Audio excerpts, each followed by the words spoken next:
तोडेंगे तोडाल हे तर तोडाल ते बाहेर चालेल का इथं चालेल बाहेर चालेल का। तर आझाद मैदानावरची सध्याची ही दृश्य आहे। महायुतीकडून शपथविधीच्या कार्यक्रमासाठी आझाद मैदानाची पाहणी करण्यात येते। महायुतीचे नेते आझाद मैदानात पाहणी करत आहेत।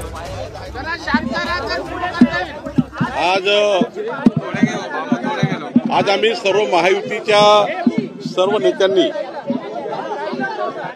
या ठिकाणी माननीय शिरसाट जे आहेत, माननीय गावंडे जे आहेत, मुश्रीफ जे आहेत, धनंजय मुंडे जे आहेत, आमचे गिरीश महाजन जे आहेत, अनिल पाटील जे आहेत, आम्ही सर्वांनी या स्पॉटवर आझाद मैदानावर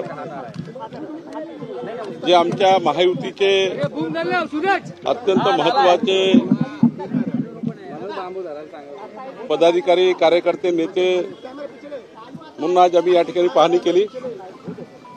माननीय पंतप्रधान नरेंद्र मोदीजी यांच्या उपस्थितीमध्ये ऐतिहासिक शपथग्रहण सोहळा महायुतीचा हा होतो आहे आणि त्यामुळं तिन्ही पक्षाचे येणारे कार्यकर्ते, तिन्ही पक्षाचे येणारे पदाधिकारी, आमचे आमदार, खासदार आणि जे जे सरकारकडनं निमंत्रित असतील, शेवटी हा सोहळा राज्यपाल महोदय आणि गव्हर्नमेंट त्या ठिकाणी करणार आहे। त्यामुळं शेवटी जरी गव्हर्नमेंट हा कार्यक्रम करणार आहे, शासकीय कार्यक्रम असला तरी या ठिकाणी जे लोक येणार आहेत त्यांच्या व्यवस्था बरोबर झाल्या पाहिजे, याकरता आमची तिन्ही पक्षाची आणि आमच्या महायुतीच्या सर्व घटक पक्षाची जबाबदारी आहे आणि म्हणून आम्ही या ठिकाणी व्यवस्थेबद्दल थोडी पाहणी केली आहे। सरकारचं नियोजन या ठिकाणी सुरू आहे।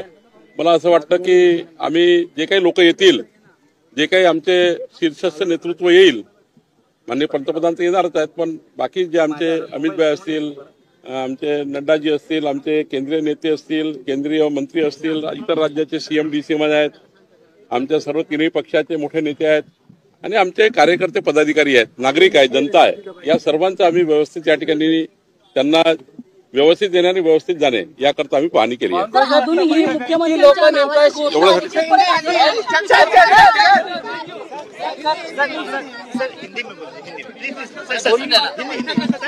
में 3 वाजता बैठक आहे महायुती लोक